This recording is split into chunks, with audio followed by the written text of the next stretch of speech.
Oh, that's right. Yeah. Is that right? That's cool.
Oh,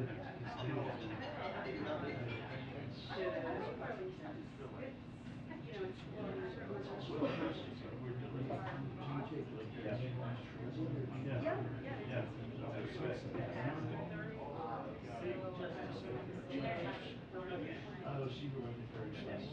But no, yeah,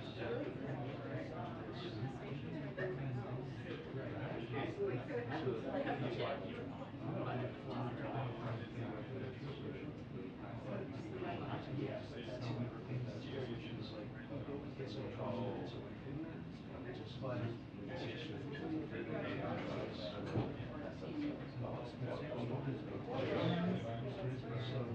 hard to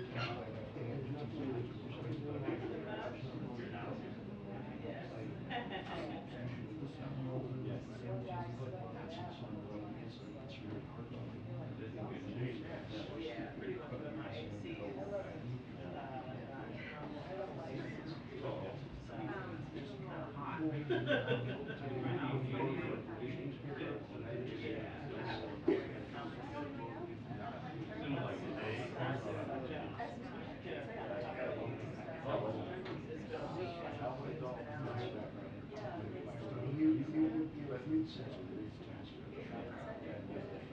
I think it's just hard. She wants to control the house for all the years, I think, since 94. And all of all the people that surrounded us, there everyone who has my only one still has one. Well, after they became pastor, he went to prison for bank fraud, for paying them, hiring to cover up child molestation. And then, then Pelosi became president. And then Boehner, who got prison out by the crazies. It was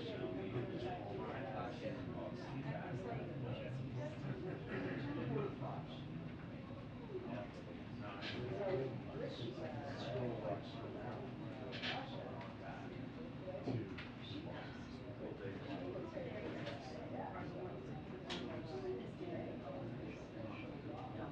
Yeah, they're good. How are you? Good.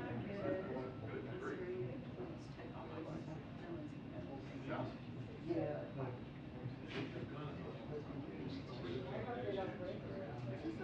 they're gonna stay in the Senate no matter what. I'll make first probably let's see. I still think the president should have.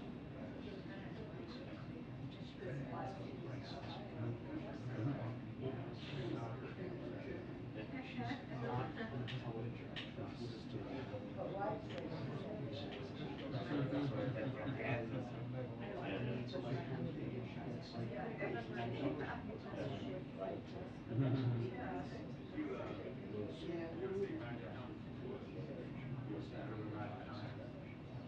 then even after he retired, he still did a judge.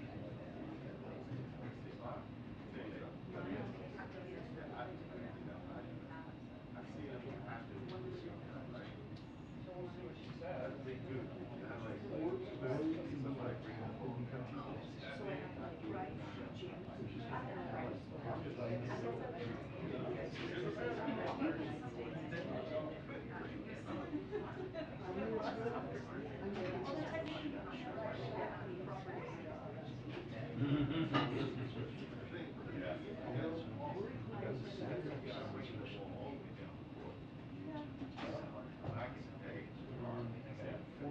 Former student editor is kind of a weird character.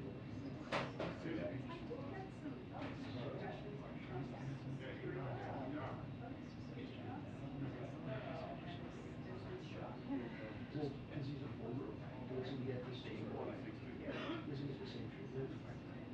It's still, it doesn't say, oh, go to school at Georgetown University. Have you ever knows what like one job. He makes it just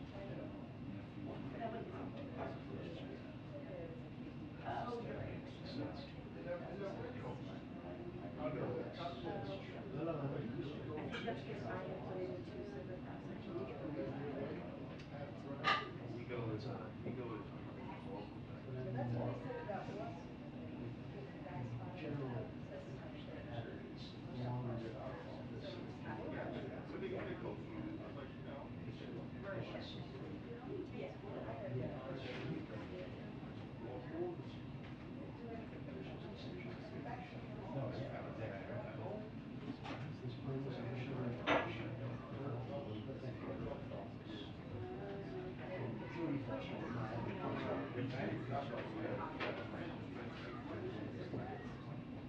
she was hired. This is, let's be realistic. What you don't know candidates also is very interviews. Yeah. Yeah, that's true. I'm trying to get an interview. She did. Yeah. Yes.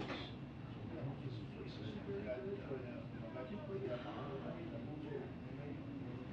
Does he have a lot of time to practice? Yep. He's in like low version. Yeah, as in like music has to go music. I mean,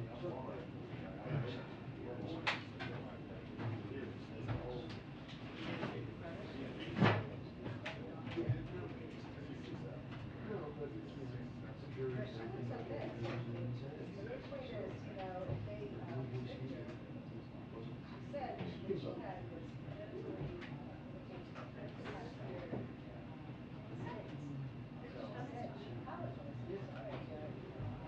What? 2 hour drive?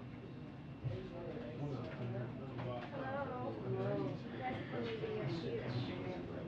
I just left your Family stand for circuit. a couple of days. Yeah. We're back. I'm glad you guys are alive. Everybody's okay. Don't ever look to yourself. We did a few ditches, so. Well, it's great.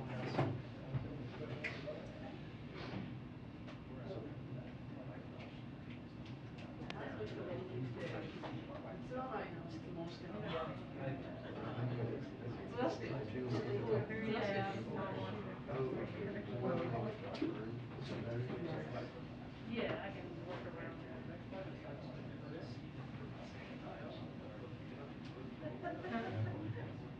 I'm gonna get the shot of her coming out. That's what I said.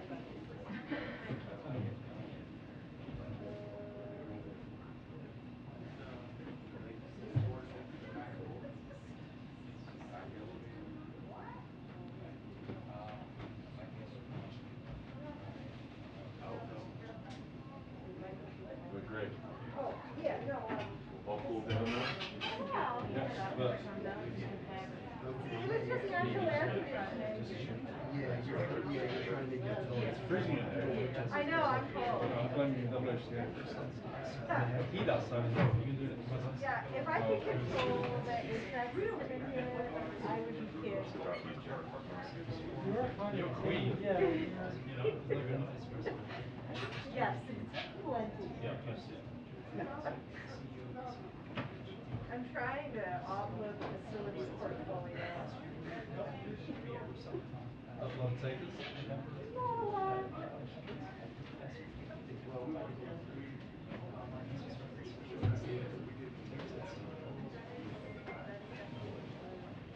What's going on? I can unplug that. That's gonna be hard enough. Yeah, it's already there. Yeah, so yeah, I reached out. I'm definitely not ready to re-elect everybody. I mean, I don't. When did you start Monday? I don't think it's technically. Okay. I didn't realize that. I mean, I don't know, it seemed like, it's going over good.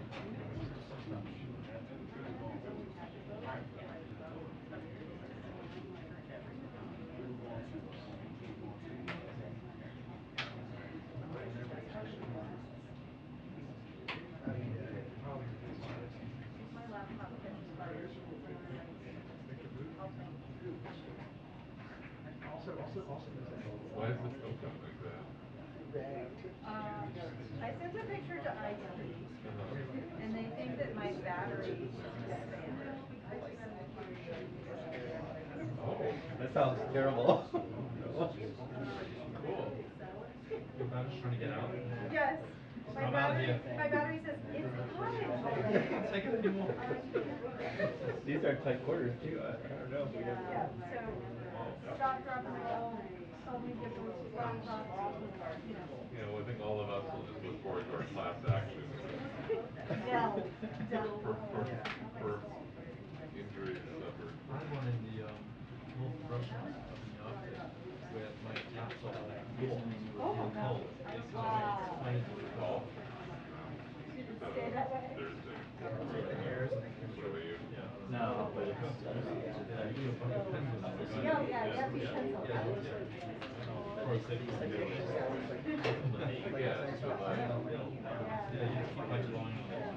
I guess they don't think it's helpful to like set expectations. Yeah. It seems so weird to employ. It's only because they stopped using giant boots on people. Because it was like a, I mean, it was no secret. what is this described as possibly too? Big plans. They don't want to say anything. Yeah, so he goes to makes them summit to the south. But then my state's an incident, but there's like one person, and there's also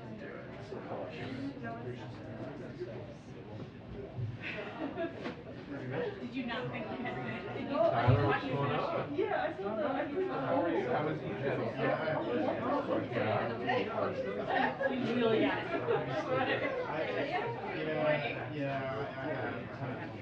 I thought I might ask if we get like a breakdown definition of a recession. Would that be useful? Go on. Come on, do it. Americans would like to know. I was watching the Trump speech for it. It's just so good. The White House line. Not as good as all that. Definition.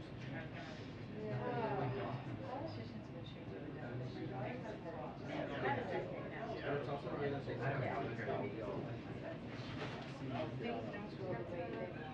Yeah. Just change it. Oh, yeah.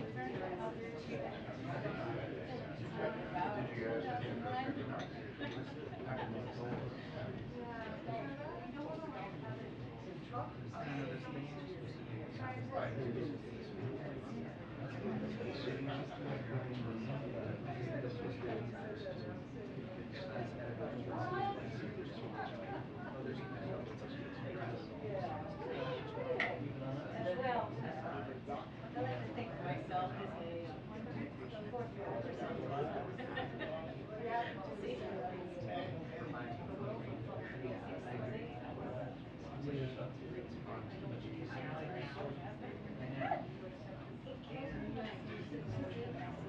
I mean, I've done this.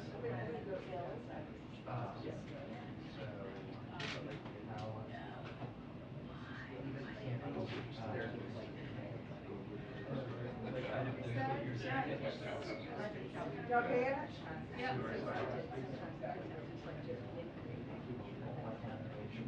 I'll tell you about this a little bit. I don't know if I told you any of this yet. Stanley, you heard it.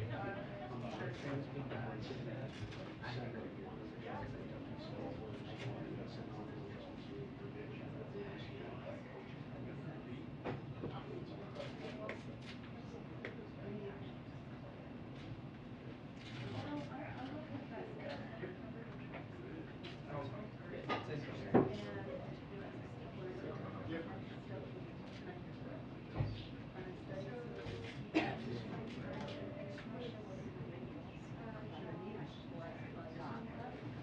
Yeah, but it's like it's a language you really like with for a while, and then you watch the piece of it. Right, no worries, no worries. Yeah, so I wasn't up to speed with like where he was.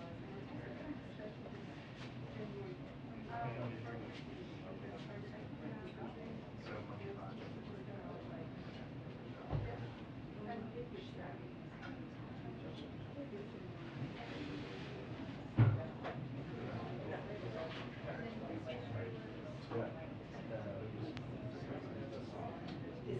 Okay. Put it out here so I can but we can do it.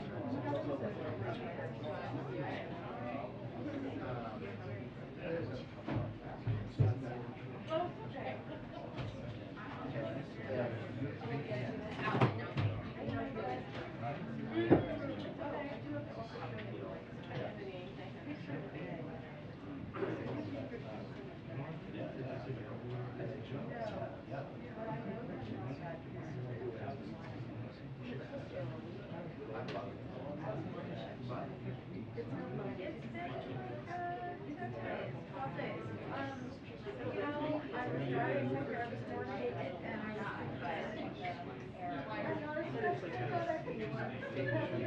Want me to do it 3 times?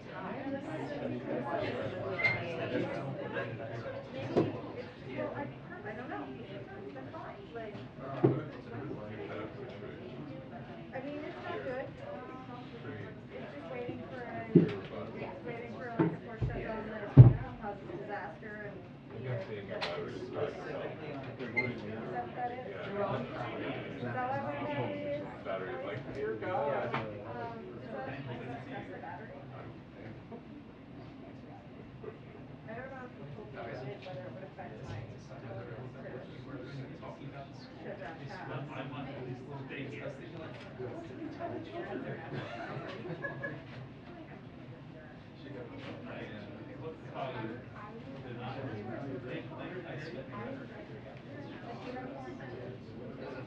But it is, but like, I think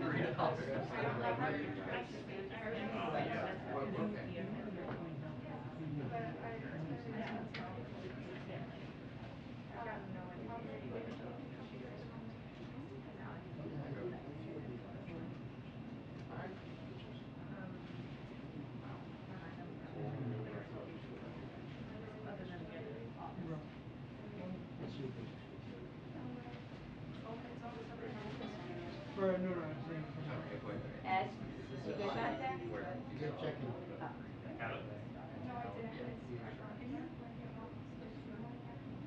Yeah, all right. How are you? You want to just do the briefing if you want to right now? Good.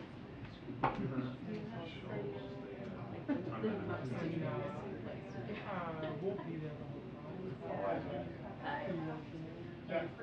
Yeah, good? Okay. We have, we'll be there. Oh, yeah. 3, 2, 1. Yeah, so, yeah, that's 3, 2, 1. The news comes after a source told Fox the federal investigation into Hunter's taxes has reached a critical stage and officials are now weighing possible charges, including possible foreign lobbying violations. House Republicans are now demanding answers from Hunter's financial advisor over 150 transactions flagged as suspicious by U.S. banks. Brett.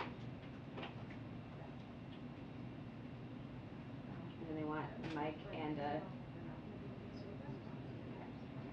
3, 2, 1. The news comes after a source told Fox the federal investigation into Hunter's taxes has reached a critical stage and officials are now weighing possible charges including potential foreign lobbying violations. House Republicans are now demanding answers from Hunter's financial advisor over 150 transactions labeled suspicious by U.S. banks. Mike. 3, 2, 1. The news comes after a source told Fox the investigation into Hunter. No, 3, 2, 1. The news comes after a source told Fox the federal investigation into Hunter's taxes has reached a critical stage and officials are now weighing possible charges including potential foreign lobbying violations. House Republicans are now demanding answers from Hunter's financial advisor over 150 transactions flagged as suspicious by U.S. banks. At the White House, Jackie Heinrich, Fox News.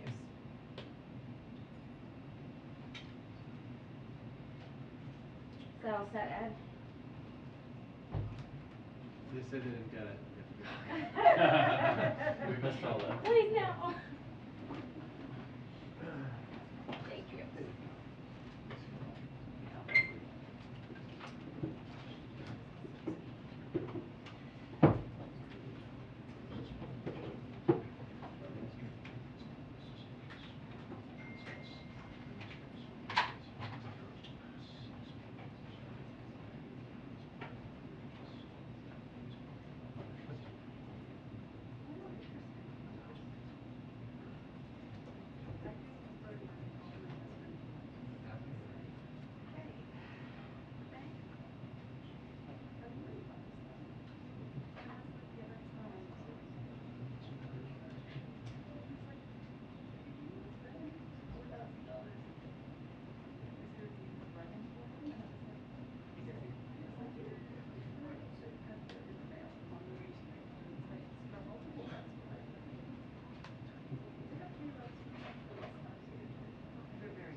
Good, how are you? We're all here.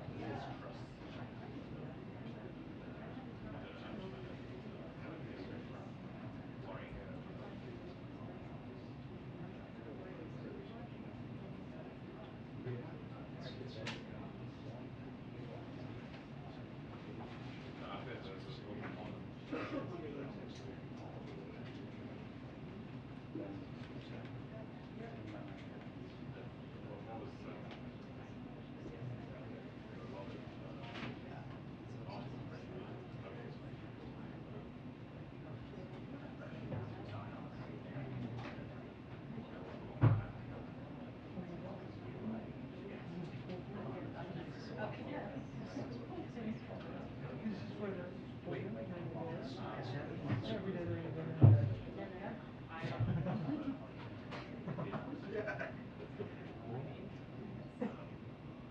You're welcome.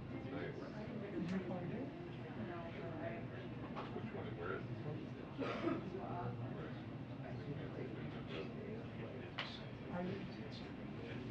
Is it on the beach? Well, take a walk to the beach. Yeah.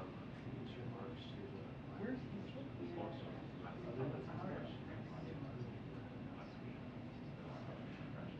That's I mean, but yeah,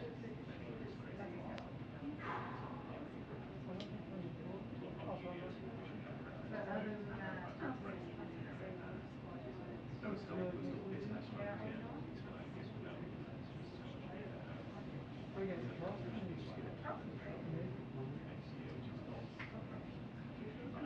So, like, all in all, could be worse.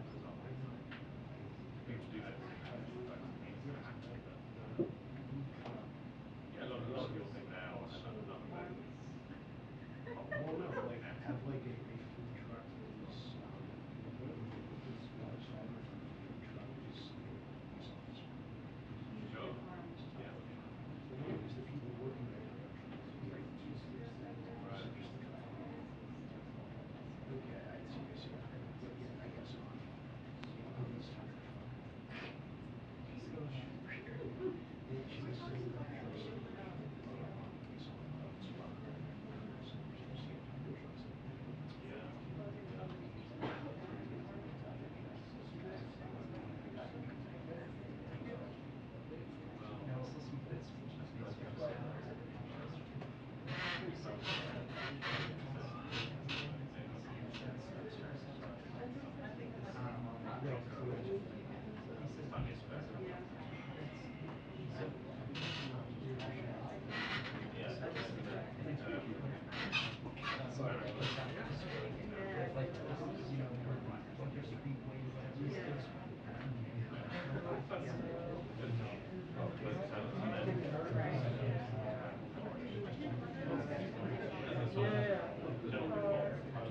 Yeah, Egypt and good stuff.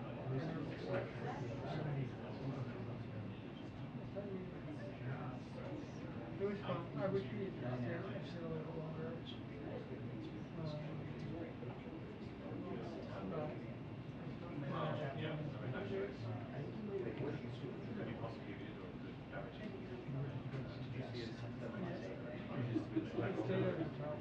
Not really, I mean, I know they will extend it, I think they're gonna go down the line, but Yeah, like it not, was fun. And not in any landing areas. yeah, we Yeah. like walked.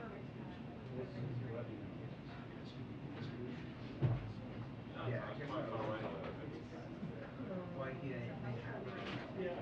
So yeah, so, I don't know, my favorite actually is sort of like, Actually, 5 minute warning. yeah. It was very much like, I mean, it's mock-up.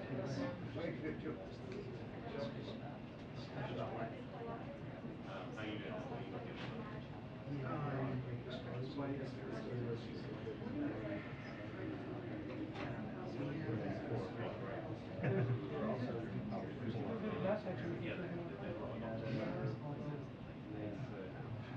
Half-half.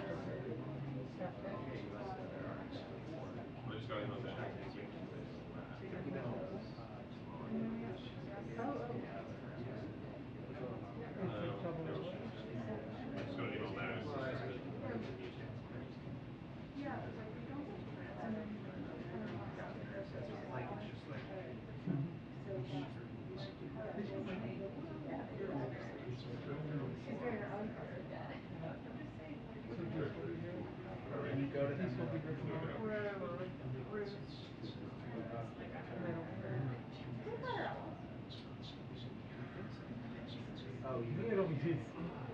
for like on our like enterprise? Basically, don't worry about it. It's not on orders only.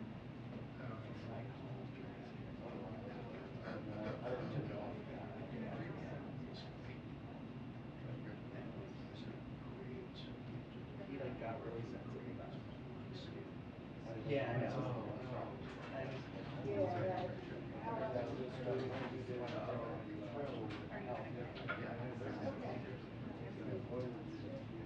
They love the.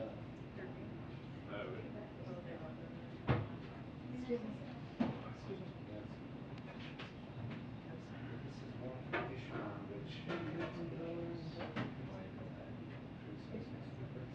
Oh, I'm not, that's not a suggestion to you, that's more of a, they do this here. Plus the.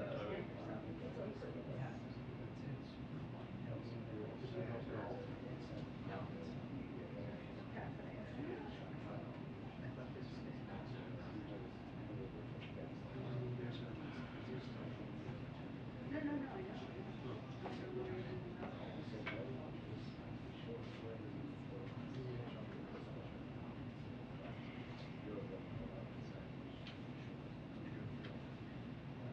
So at that point, so that's it, now that it's moving back. And then it's uses that,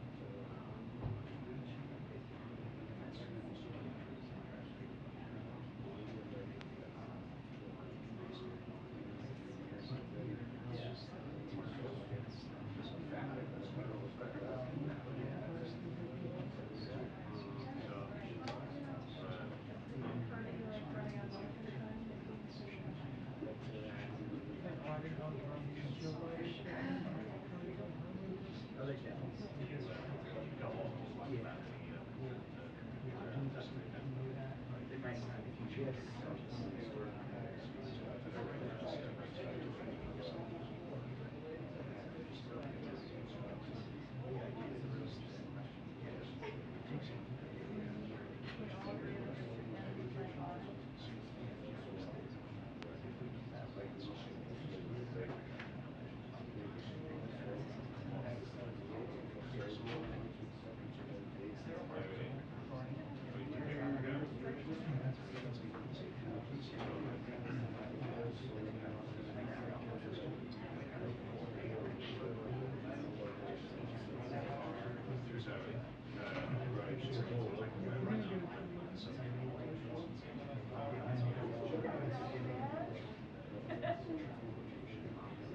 So she's. It's like what she was in like.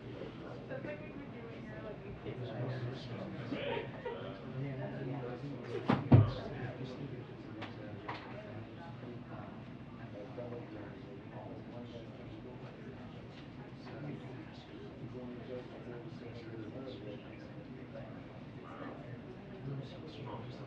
So that's why maybe like the structural engineering is more like towards the shop.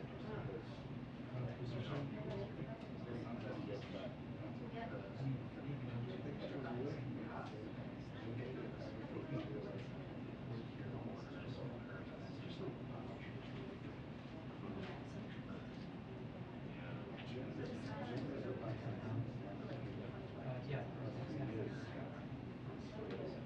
Which is weird, because the beer guy was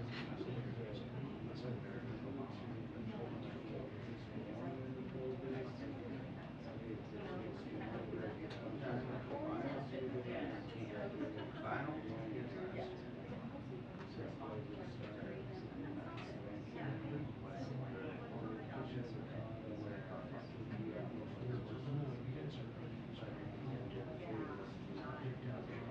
Same.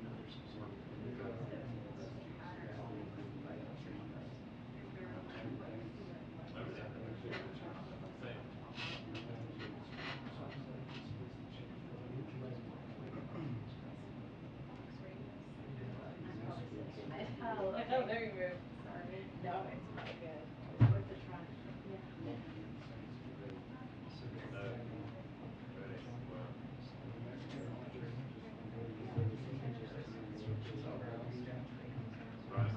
Surprised. No, we're waiting till I actually have to. I always try.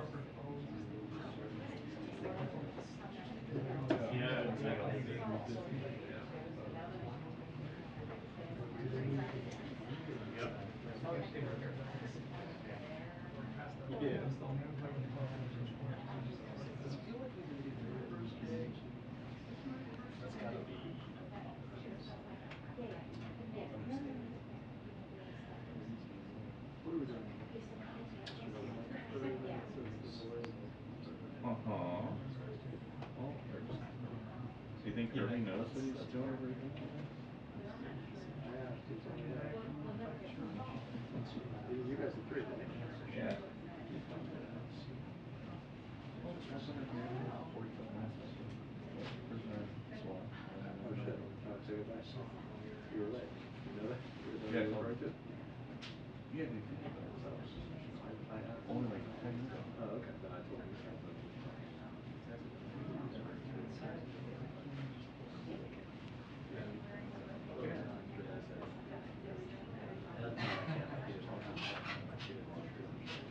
Or like I got TV hits.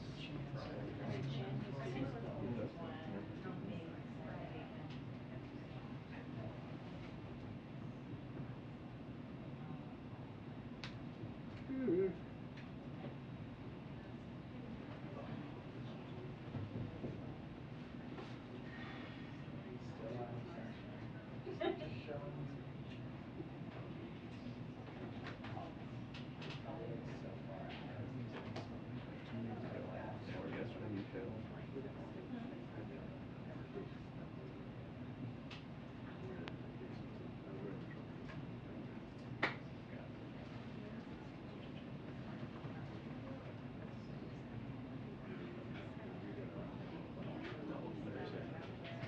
I just have to do the final.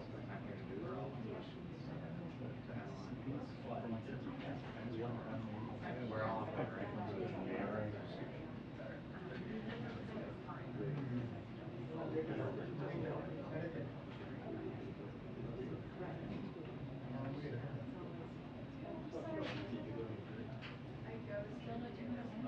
No. Congratulations. Good to see you. So yeah, I actually. Any jokes? No, I canceled the whole day. Your sunglasses look great. Oh, thank you. Wait, did you say there's a hard out? She's joking. Oh, there's always a There's never a hard start, there's always a hard out. Should we order dinner? No. I have a physical therapy appointment at 6 and I'm gonna make it somehow. Manifest it. Make it so.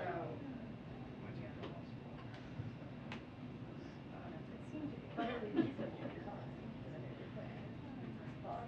That area is interesting. I didn't realize it until interacted with you. And so I have something to say. It's super complicated.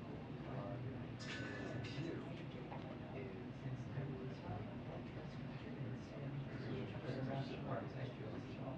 And then it was very sketchy and not too far along. And I think so I'm that's probably what's going on. It's where the aggressive appeals like certain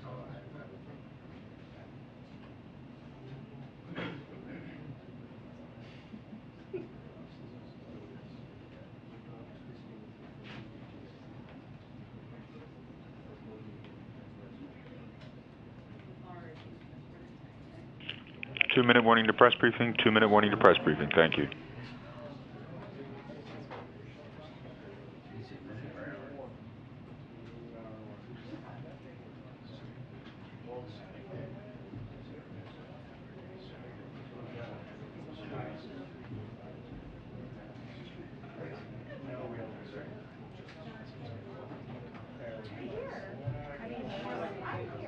Right.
It's a nice view.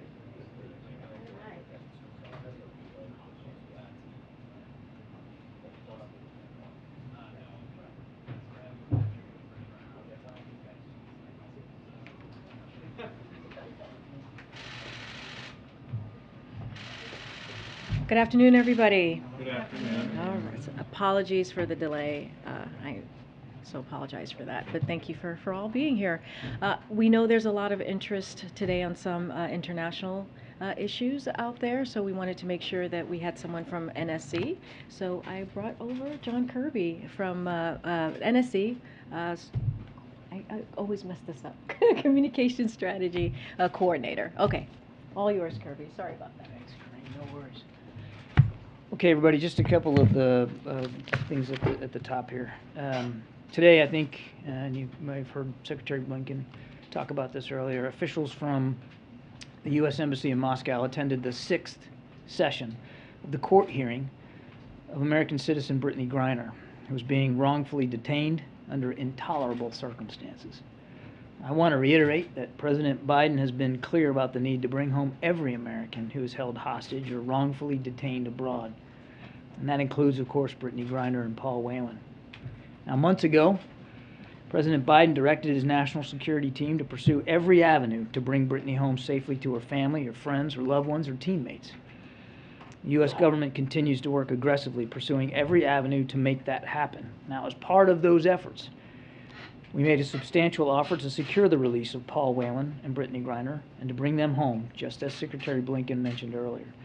I would add that a high-level administration official, the Deputy Homeland Security Advisor Josh Geltzer, reached out today to both the Whelan and Griner families ahead of Secretary Blinken's comments, and he's going to be having conversations with them later today and tomorrow as we arrange for them to connect.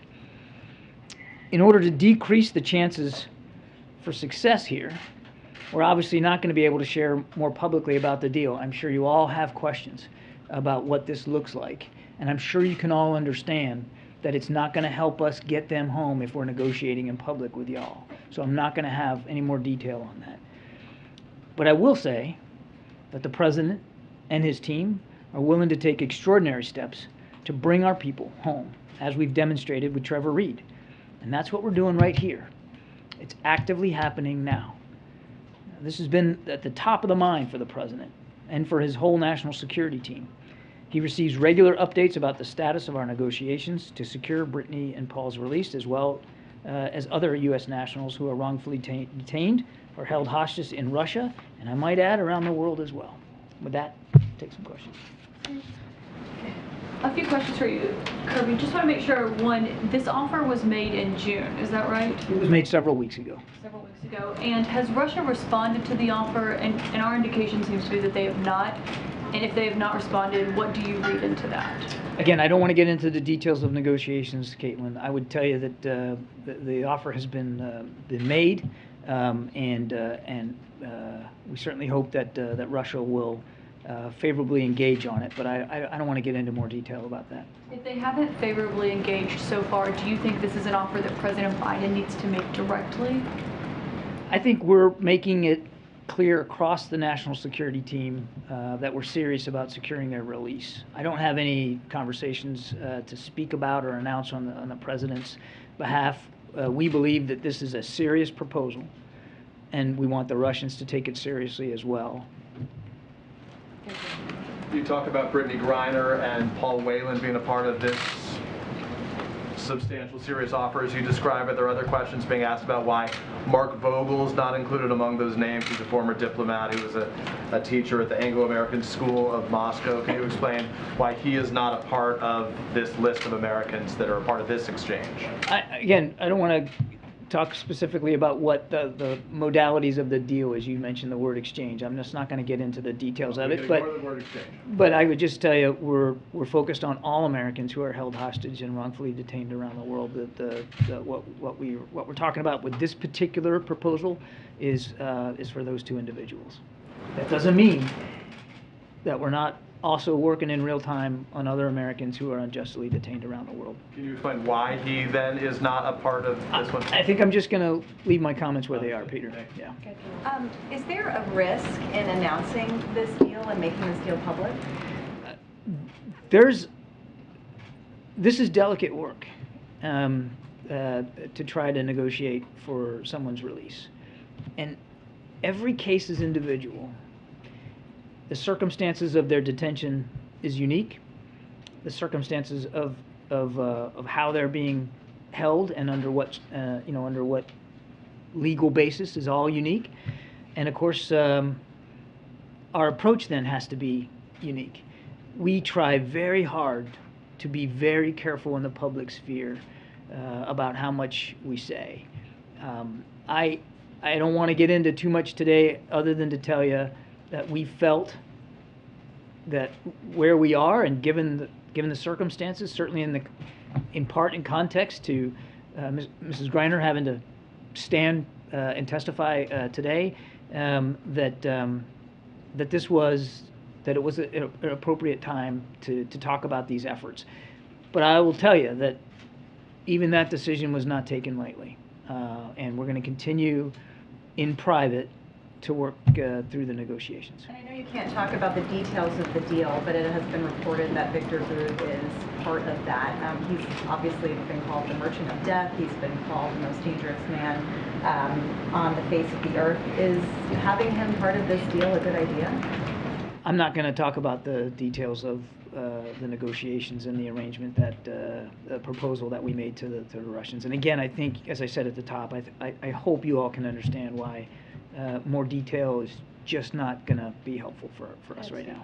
Taking another crack at that, has the President made a determination that releasing Victor Bout is in the national security interest of the United States? I'm not going to negotiate this thing in public, and I'm not going to talk about specific individuals.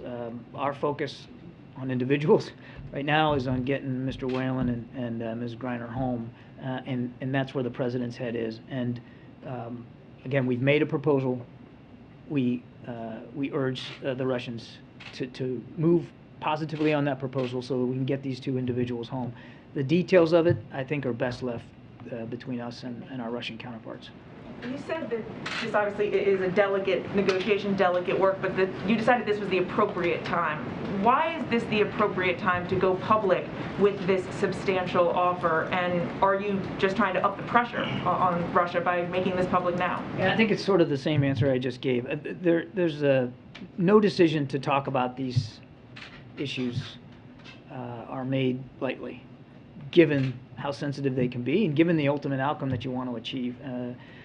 We think through every step so carefully, and I can just promise you that this decision to talk about it was made in the same vein and in the context of what's going on with both cases and what's going on where we are in the negotiations, and we just felt like it was an appropriate thing to do, again with limits. I mean, we're only going to go so far here. And just more broadly, if I could, after Trevor Reed's release, the President did talk about what a difficult decision that was and how he didn't take it lightly. Could you just talk broadly as how does the President evaluate when a prisoner swap is worth it? There's a range of things that the President and the whole team have to balance here. I mean, ultimately, your goal is to get Americans that are unjustly detained and held hostage home, back to their families where they belong, back on their home soil. That's the overarching goal. You start with that, and then you start thinking through the building blocks of what's it going to take. And every case is different, every single one, because of different legal systems where they're held, different conditions under which they're held, different governments that you're dealing with, whether what their relationship is bilaterally between you pick the country you're talking to. All of that factors into it. And the team presents the President the whole range of options for him to work his way through there. But I can assure you that in his mind, as I said at the top, the foremost in his mind is getting these Americans home. And obviously there's, as I said, there's a balance to be achieved with each and every arrangement. The balance of getting folks home, but also making sure that our own national security is preserved. and clearly that we're not encouraging hostage taking in the future. And you can go back and look at any case and see that, it's very rare that any one case is all lopsided on one way or the other. But the goal has got to be to try to find a way to get them home, and that's his focus.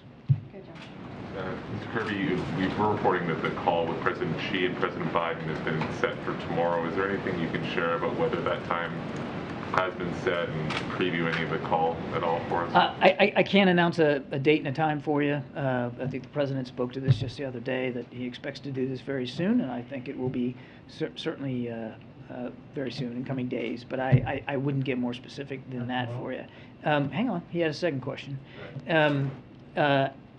I'm not going to get too far ahead of a conversation that the President's having with another head of state, except to say there is an awful lot in the bilateral relationship between the United States and China for these two leaders to talk about, and this, I think, will be their 5th call.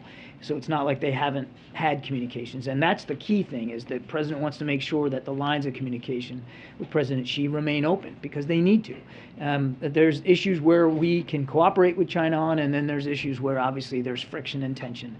All of that I would expect the President to bring up inside this. So clearly, tensions over Taiwan, tensions over China's aggressive and coercive behavior in the Indo-Pacific, outside of Taiwan, tensions in the economic relationship,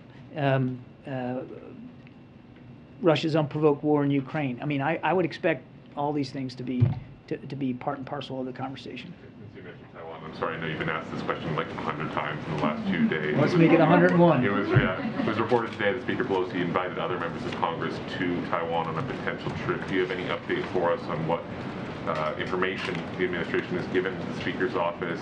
You said yesterday, if I recall correctly, the information had been provided in recent days. Yeah. Has there been any update to that, or do you have any comment on the potential for Speaker Pelosi to make a stop? I actually, with other members of Congress. Yeah, I don't have much to satisfy you today. I mean, first of all, I'm not going to speak to Speaker Pelosi's travel. That's really for her and her staff to speak to, and there's been no announcement, as far as I know, no decision made. So that's really a better question put to the Speaker and her team. I will tell you that it's routine for us to, when she travels overseas, to provide her facts and analysis, context, geopolitical realities that she's going to be facing wherever she goes. And there's always issues of security surrounded by her travel too, that sometimes the Department of Defense participates in, depending on where she goes and how long she's going to stay and what the threats and challenges are. And we do that routinely, and that's really what our focus is on here. The Speaker will make her own decisions. Yeah, in Europe they are talking about conserving natural gas for fear of Russia cutting off supplies this winter. They're developing these plans. Where do things stand with U.S. efforts or global efforts to supply alternative sources of natural gas? I realize it's August and it's 1,000,000 degrees, but it will be winter soon. It's 1,000,000 degrees in here too. I think I think Karine's talked to you about the task force that the President stood up to work with suppliers and distributors around the world to see if we can't find alternative sources for natural gas and, frankly, for oil for our European allies and partners, and that work continues. This is just another example of Mr. Putin weaponizing now energy as he's weaponized food. And we're going to work as hard as we can. I don't have a specific update for you today, but we're going to work.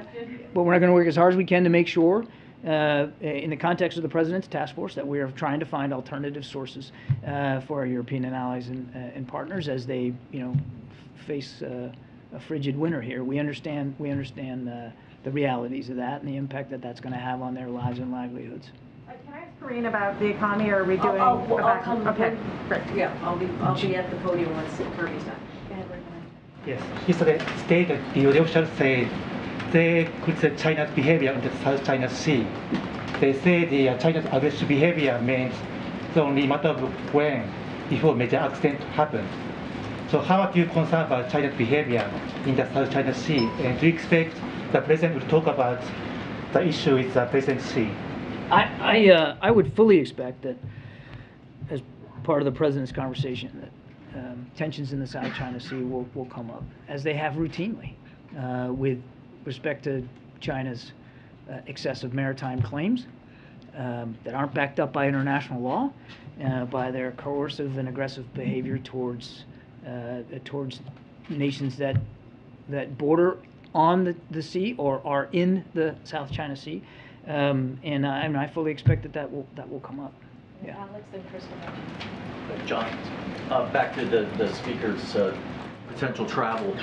It's well known that the Chinese have leveled threats, saying there'd be severe consequences. What would the president say to that, given that it's assured that's going to come up? I'm not going to get ahead of the president's call with President Xi, and I certainly wouldn't detail here for you his specific points on any one issue. I wouldn't go there. To follow up, Axios is reporting that Brett McGurk told a think tank last week that it's highly unlikely that the Iran nuclear deal will be revived. Is that an accurate statement? I don't think I'm going to comment on what was billed as a private phone call that Mr. McGurk participated in. I would just tell you a couple of things. One, we remain committed to seeing Iran never achieve a nuclear weapons capability. You heard the president say that on our recent trip to the Middle East. Two, that the president believes diplomacy is the best path forward to that outcome. Three, that the negotiations are pretty well complete on a new JCPOA, and it's on the table, and the onus is now on Iran to decide whether they're going to take that deal or not. And the last thing I'd say is, short of that, and I don't want to hypothesize, we still hope that they'll come back into compliance, and it's not just us, our European partners feel the same way. But short of that, the president has an obligation, and you heard him say this on the trip, to make sure he can look after our national security interests in the region, make sure that we have the capability and the capacity to do that, to defend ourselves and to help defend our allies and partners against the range of other Iranian threatening behavior. Their burgeoning ballistic missile capability, which continues to improve, their support for terrorist groups, their threats in the maritime environment. All of that's still happening, and so we still have a concomitant responsibility to be ready for that, and we will. This question has come up given the golf tournament happening at Bedminster, and it's a question from the 9/11 families. Does President Biden plan to meet with the 9/11 families as his predecessors have done? I don't have anything on the president's schedule with respect to that. I don't, but we can take the question and see if there's something. I just don't know. But before I go, I don't want to just blow past that. Yeah, sure.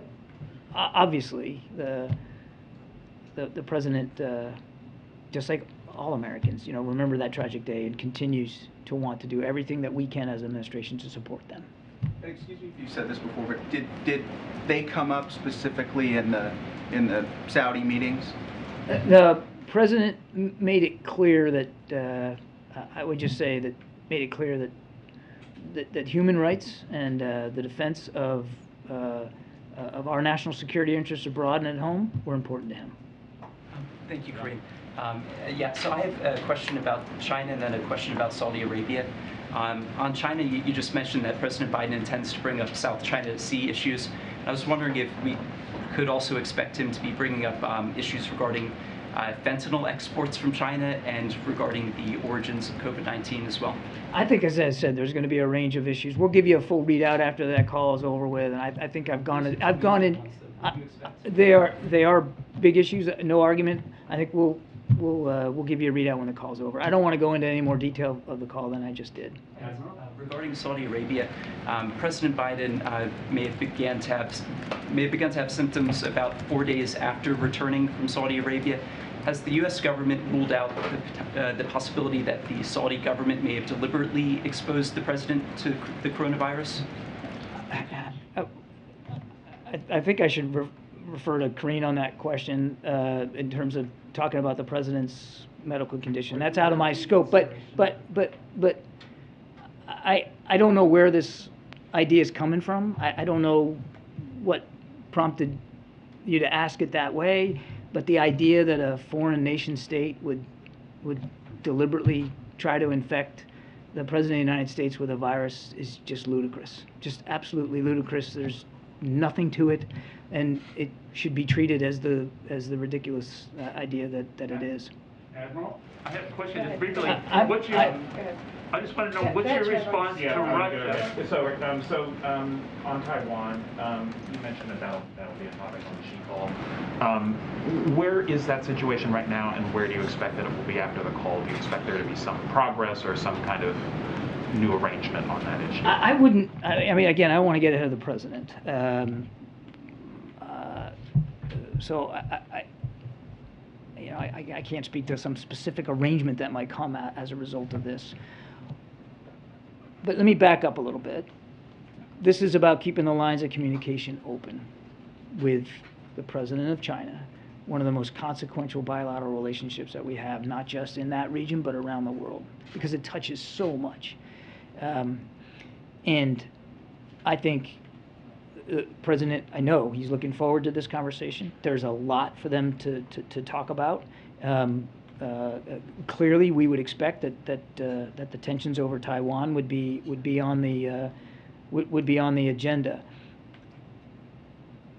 I'm sure, without getting into too far ahead of the president, I'm sure that in one form or another, he will reaffirm that there's no change to America's commitment to the one China policy. None.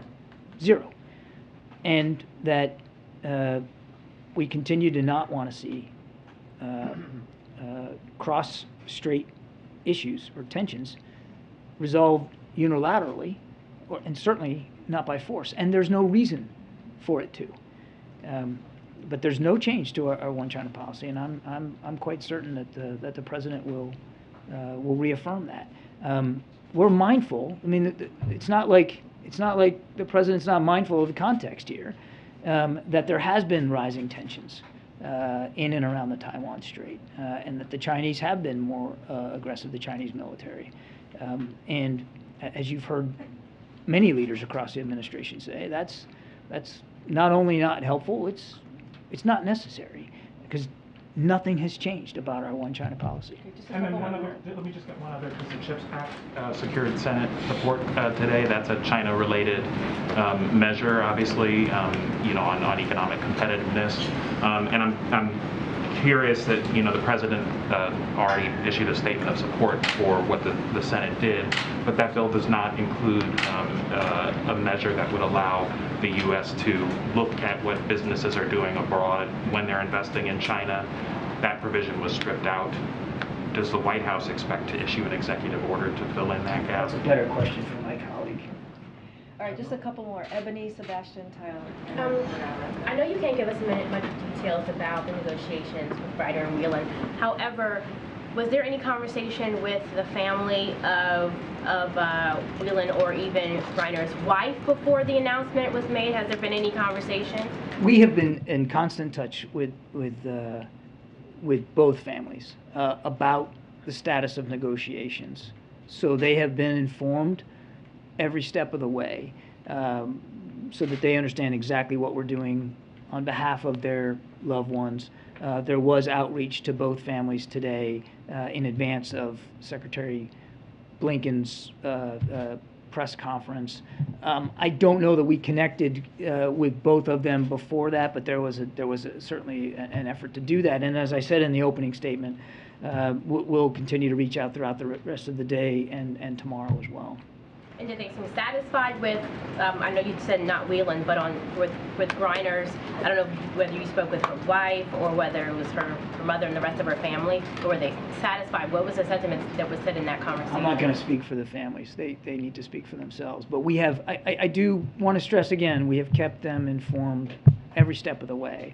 The outreach today was just to let them know, hey, we're going to be talking a little bit more about the arrangement, but it's part and parcel of a constant contact that we've had with them throughout, and so we've been working real hard to keep them informed. Thank you. On the She call, again, hello, it's me, Sebastian. Thank you for taking my question. On the She call, you keep stressing that the president's, perhaps his main goal is to have the lines of communication open. It's also often been said the president is somebody who likes to have face-to-face meetings with leaders. I mean, the White House says that all the time. So both are important. Right. So now that COVID is, over, quote unquote. The president is today. He was in the Rose Garden. Is there any plan, or if not plan, is there any desire, is there any talk about an in-person Soviet Xi? Because it's something you guys never, it just never gets raised. This is his 5th phone call, right? Yeah, COVID's not over.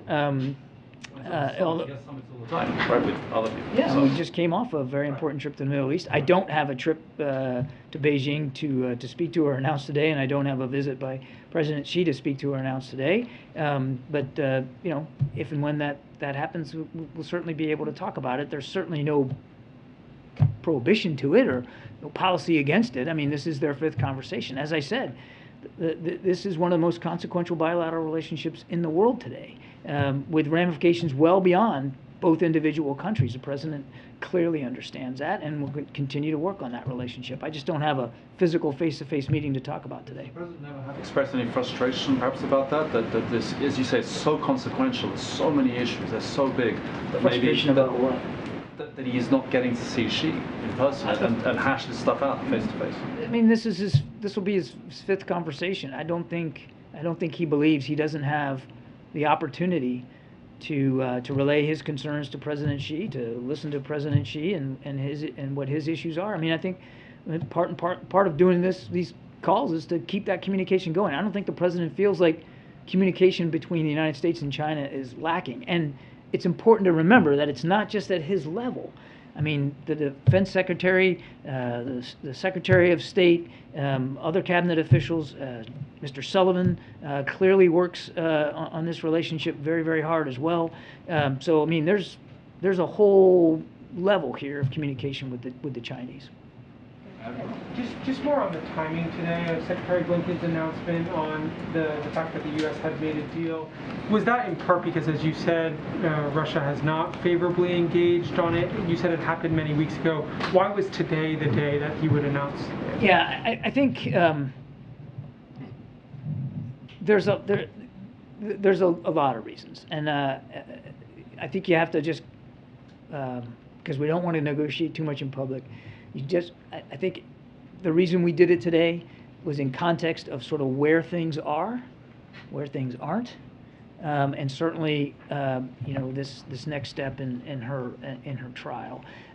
There was a lot of reasons that we factored into making this public today. You say you don't want to negotiate in public, but that's precisely what you're doing. You No. made this announcement today after weeks of secret negotiations to let the public know. Is this part of pressure campaign? Is this?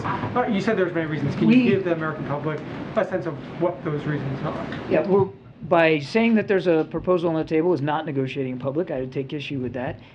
But to your larger point, we believe it's important for the American people to know how hard President Biden is working to get Brittany Griner and Paul Whelan home. We think it's important for their families to know how hard we're working on this, and we think making it clear that there is an actual proposal made, that there is something tangible on the table, is important context for the world to know about the United States seriousness with which we will try to get our citizens back home. I mean, there's a lot there, Tyler. I couldn't point to like one thing and say this is what made it happen today. There's an awful lot going on inside the context of the work to get them home, and we felt that that letting everybody know, not just the American people but the whole world, that there's a proposal, and we're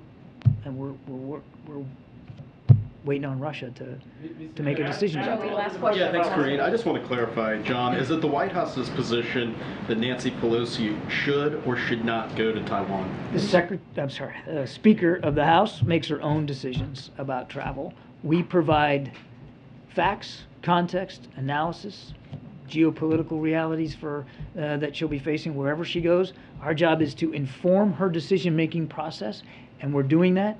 The Speaker makes the decisions. Well, why wouldn't the White House make a public position on this? Would be such an important, significant trip. We typically don't, though. I mean, wherever the Speaker goes and whenever she goes overseas, I mean, this is exactly the way it works.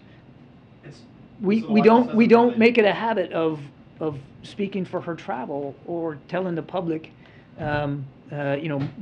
more detail and context about where she's going to go and what she's going to do. That's really for the speaker to talk to. So the White House, just wrapping this up, hasn't relayed any position to the speaker on this matter. I'm not going to talk about the conversations that are being had with the speaker's office. I'm not going to get into the details of it. What I can tell you is our obligations, and we take them seriously, in the national security establishment is to make sure that as she prepares to travel, she does so fully informed with all the context, analysis, and information she needs to make the best decision. And again, I've seen no decision. We've seen no announcement. That is entirely for the speaker to determine. Okay, thank you. Admiral, what about Russia? Thanks, guys. Russia's banning a Jewish agency and I'm sorry, guys. I got to go. I think I got everything, right? It's all you. Russia and Africa. Thanks, guys. Thank you, John. All right. Thanks, John. Thank you, John. Okay, I have a couple things for you at the top. Someone mentioned CHIPS, and today the Senate passed the CHIPS and Science Act with a strong bipartisan vote, which will lower cost and create good-paying jobs here at home. We know that many families are worried about the state of the economy and the cost of living, and the CHIPS bill is one answer. It will accelerate the manufacturing of semiconductors in America, lowering prices on everything from cars to dishwashers. It will strengthen our supply chains and national security because we will be able to make these critical technologies at home. Next, the bill will go over to the House, as you all know, for a vote, and then the President will sign it as soon as possible. As I mentioned earlier this week, we are closely monitoring the extreme heat conditions impacting millions of Americans. The President has directed his team to take swift and aggressive action to protect communities, and last week announced $2.3 billion through FEMA to help communities increase resilience to heat waves, drought, wildfires, food, hurricanes, and other hazards. Federal officials are proactively inspecting over 70 high-risk industries in areas under a heat warning or advisory. Yesterday, we also launched heat.gov, a website that provides information and tools to assist federal, state, and local governments in responding to extreme heat. And today we announced additional actions to lower electricity bills and maintain an affordable energy supply to cool homes. We are paving the way to expand access to low-cost community solar power for 4.5 million families in HUD-assisted housing. We announced that 5 states and Washington, D.C. have signed up to pilot a new federal platform that will connect low-income households to low-cost solar power, saving families a combined $1 billion annually in electricity bill costs across the participating locations. We launched a new initiative to help small rural housing authorities, making rental housing more energy efficient, resulting in savings that can be reinvested in lowering costs for rural families. We also announced new investments to strengthen America's solar workforce by expanding union density and increasing participation from underserved and underrepresented groups in the rapidly growing solar industry. President Biden is taking bold action to tackle the climate crisis and protect Americans from threats like extreme heat, and he will continue to take action. One last thing, and then we can get started. Today, the Treasury Department announced new steps that will make it even easier for state and local governments to use American Rescue Plan funds to increase the supply of affordable housing in their communities. This builds on commitments made in President's comprehensive housing supply action plan to address housing shortages and lower costs for families. Tackling costs for families is President Biden's #1 priority, and while the housing shortage in U.S. long preceded the pandemic, increasing the supply of affordable housing remains critical to lowering housing costs for families over time. American Rescue Plan funds have already been a key source of state and local investment in affordable housing, providing billions of dollars to help improve housing stability, preserve and develop new affordable housing, and helping homeowners stay in their homes. But today's steps will help leverage even more American Rescue Plan dollars to help close gap in the supply of affordable housing. So those are the announcements that I have for you. Will, you want to kick us off? Sure, thanks. I've got two things. Does the President's increased COVID testing cadence that Dr. O'Connor mentioned mean that he's going to be tested daily for COVID, at least in the near term?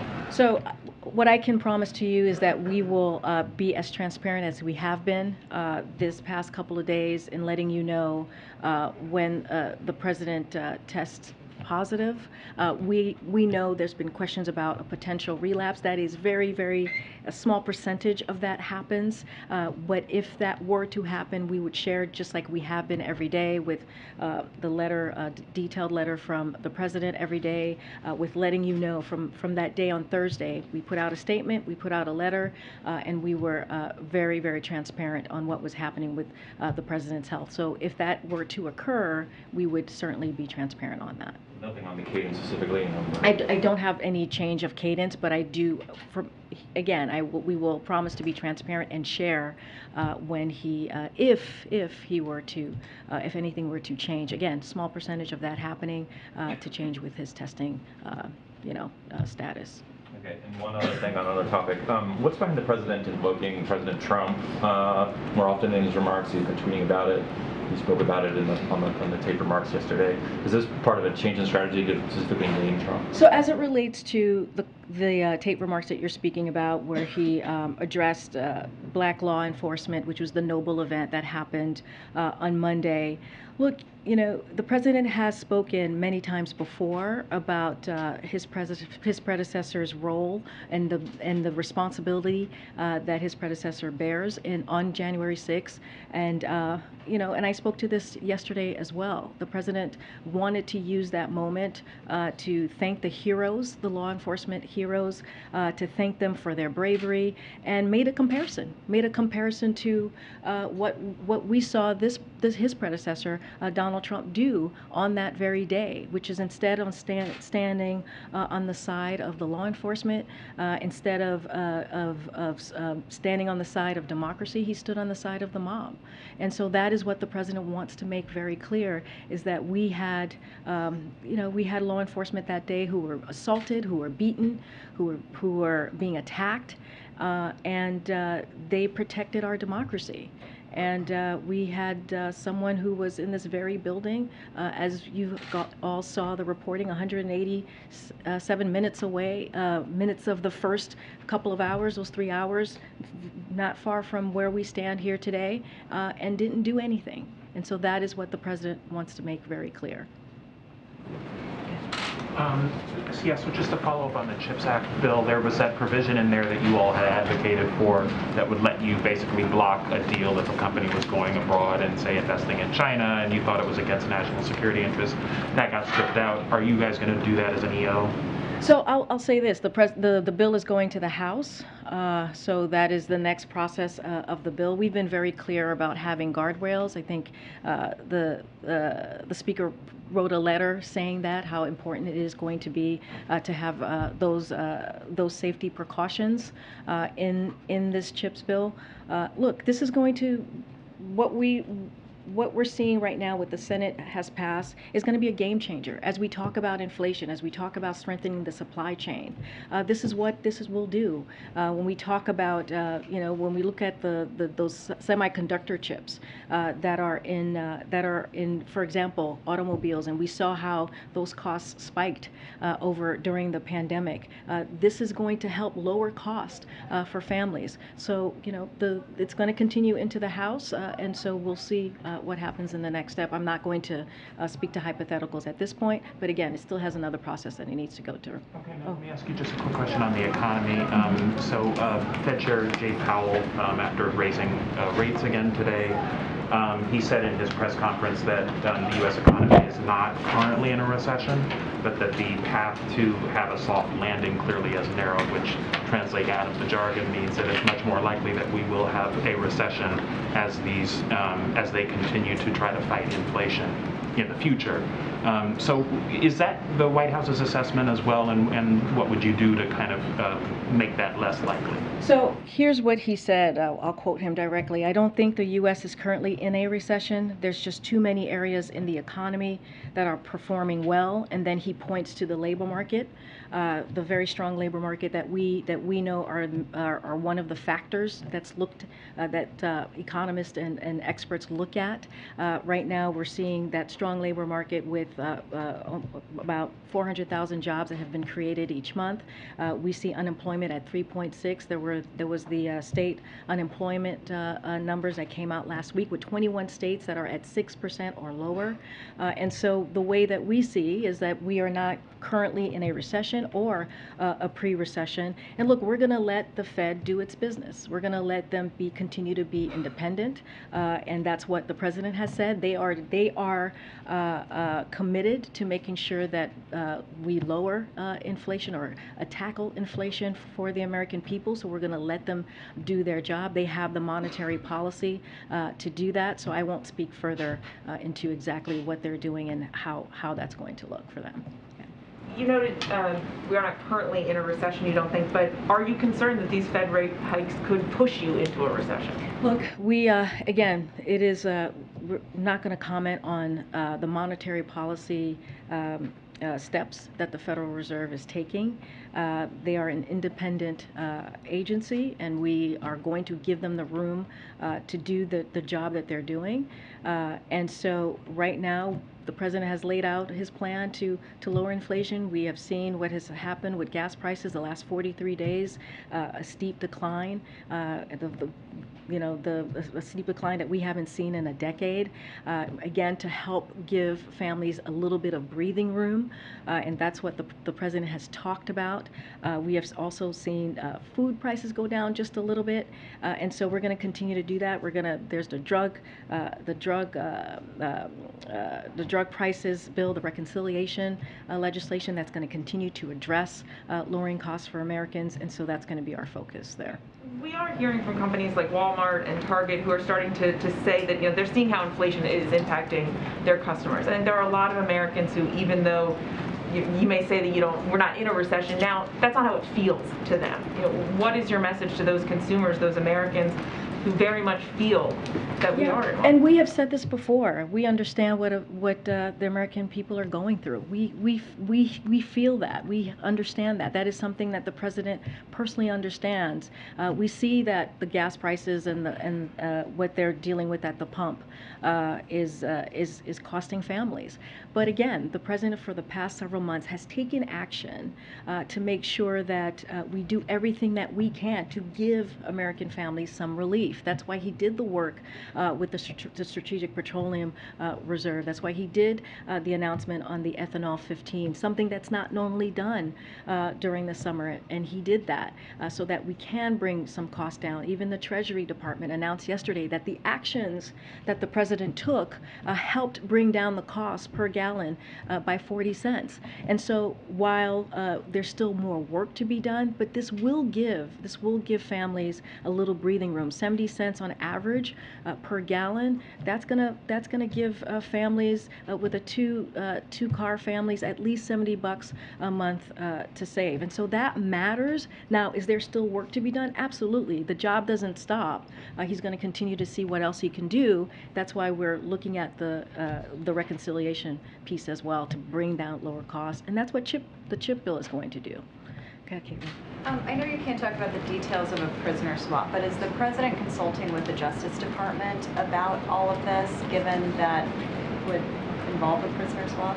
So I can say this, again, we're not going to give the details. There's safety reasons. Kirby just laid out all of the rationale of not negotiating and not going further than we are already. But look, the State Department is playing point on this. There is a special envoy that deals with this issue specifically. And the president has been very, very clear from very early in his administration that he believes that any U.S. national that is wrongfully detained should be brought home, and he's going to do everything to make sure that happens.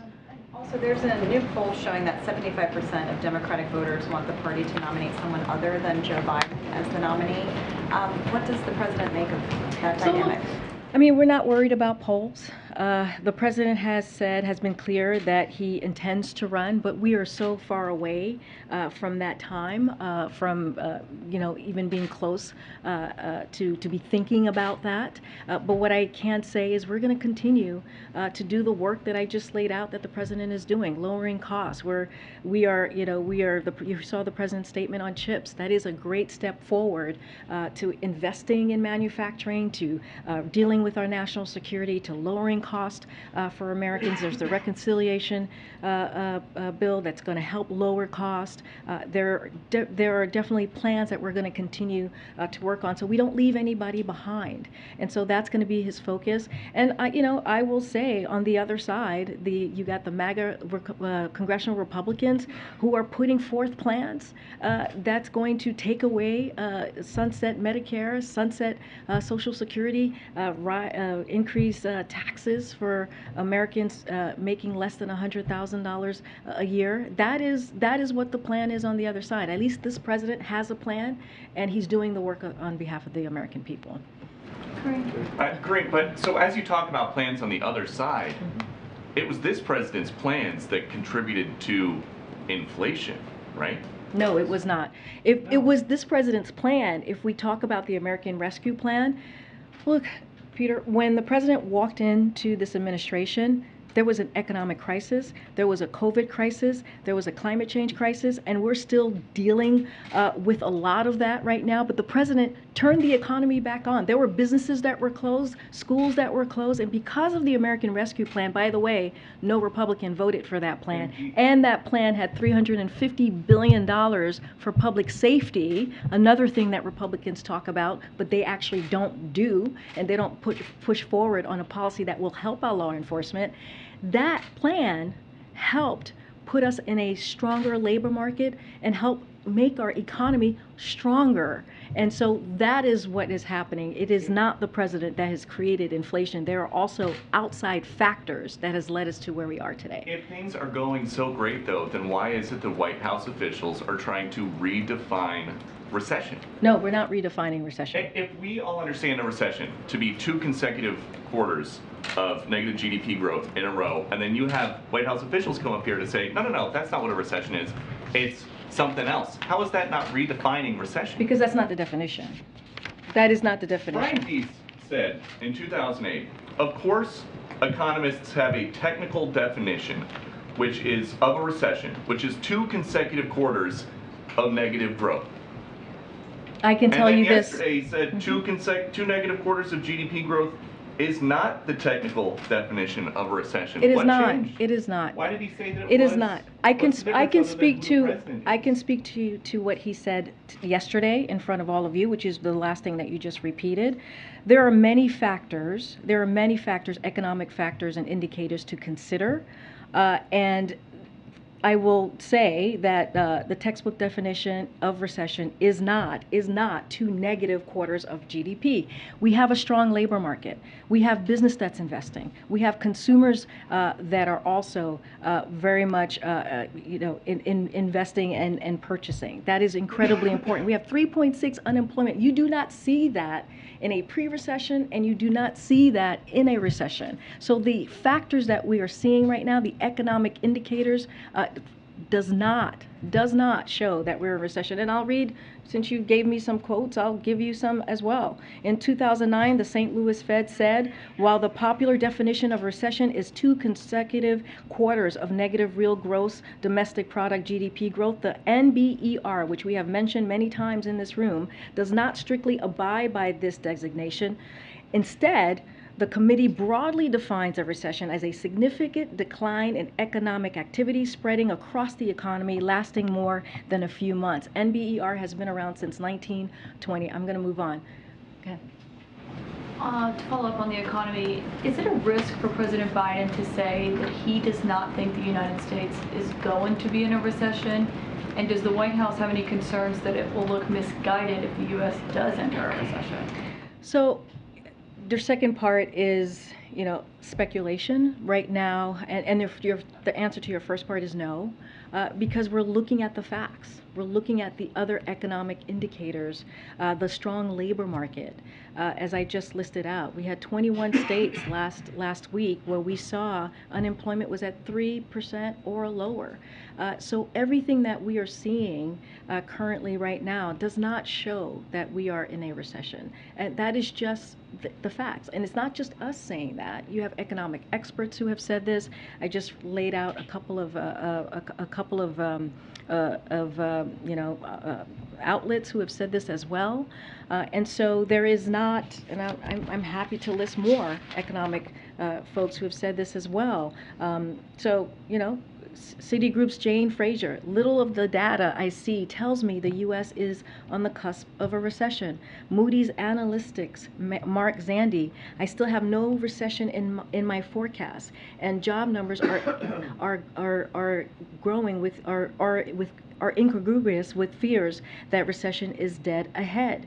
And so that matters too. So it's not just us saying this, there are other experts as well who have weighed in on this. And just ahead of tomorrow, given there is so much talk about is there not a recession, I asked this the other day, I just want to follow up. Is there a White House definition of what a recession looks like? We have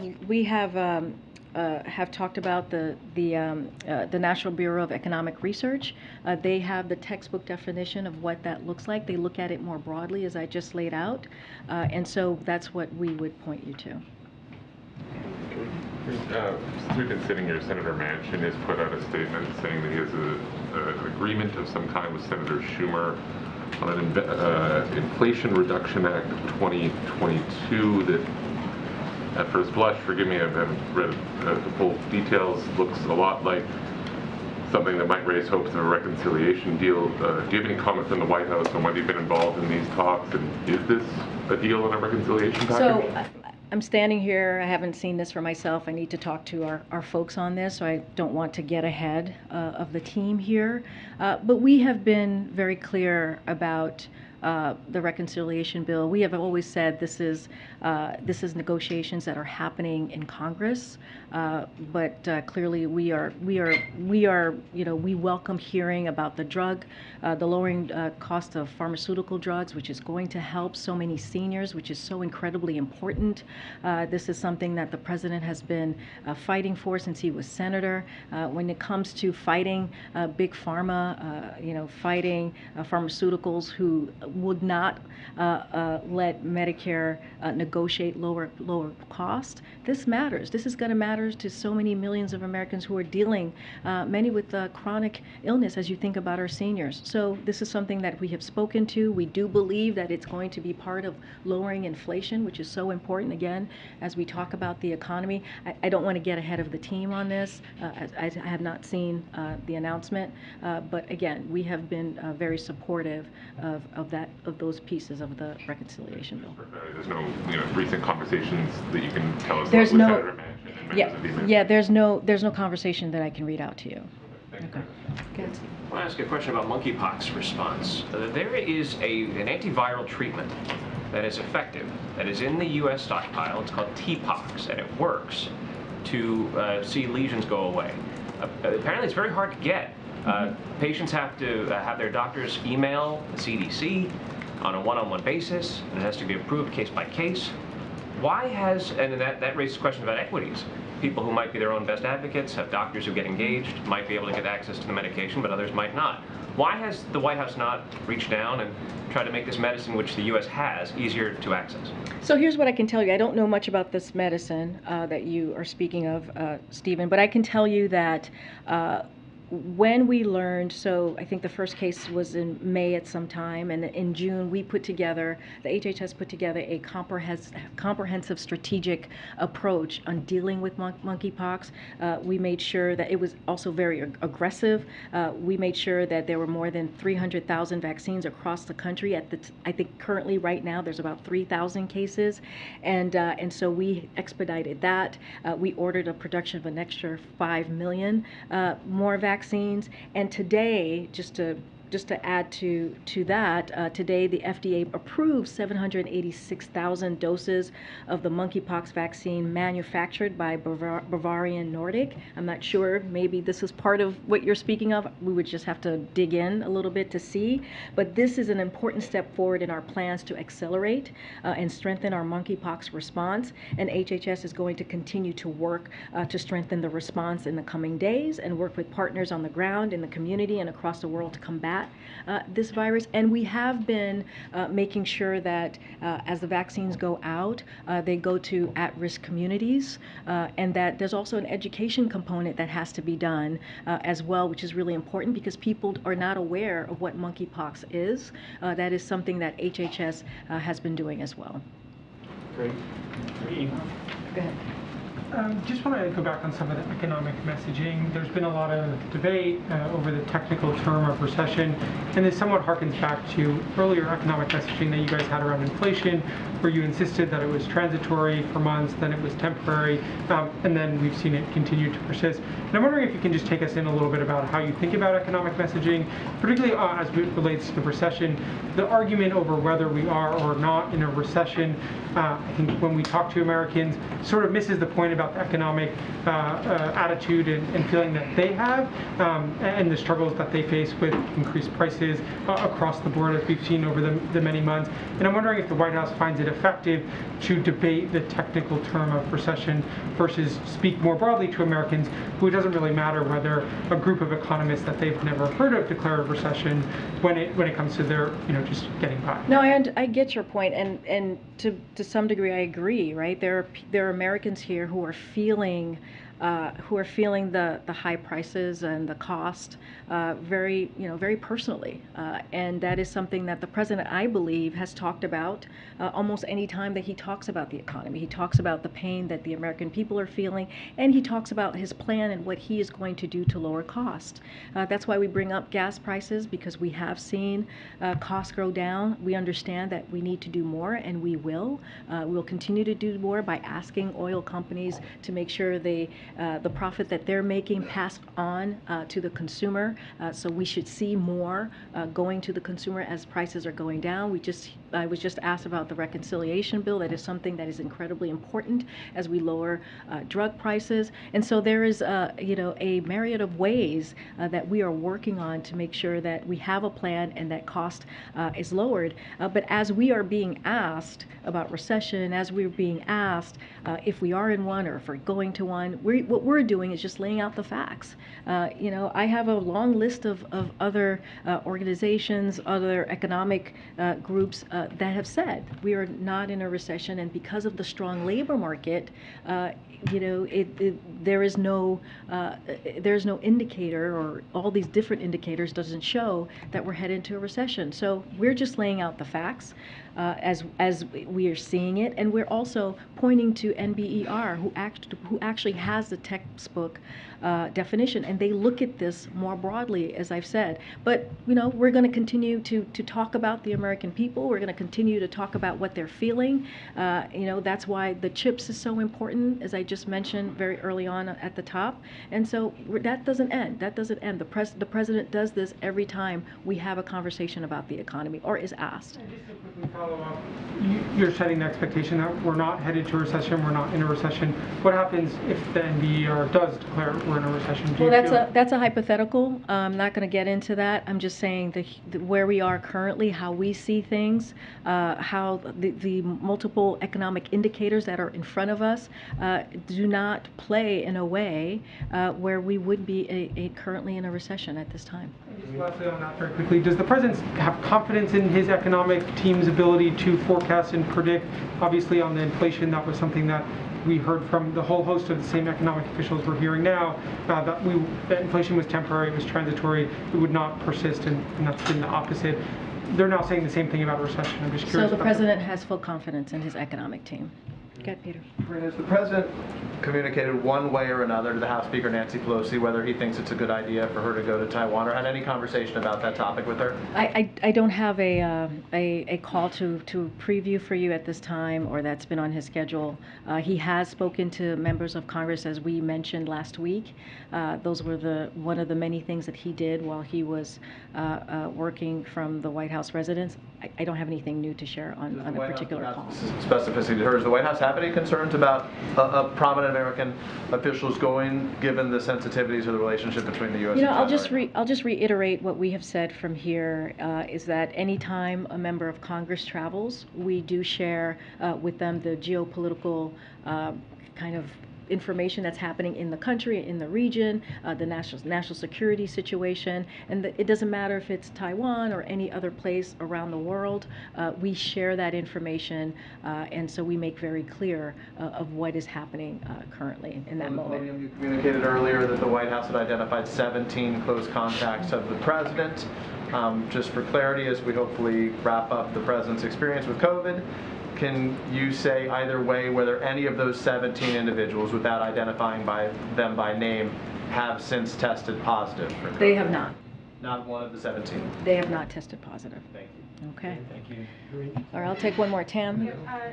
Now that the president is feeling better, are there any plans for him to get out and travel and talk to the American people about these economic concerns that you say he cares a lot? As you know, he's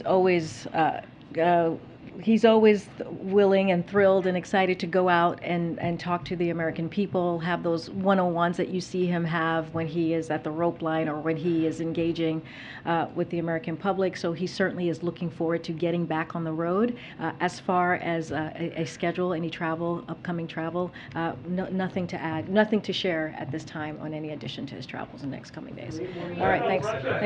I'll be back tomorrow, guys. We'll be back tomorrow. Thanks, everybody. Thank you.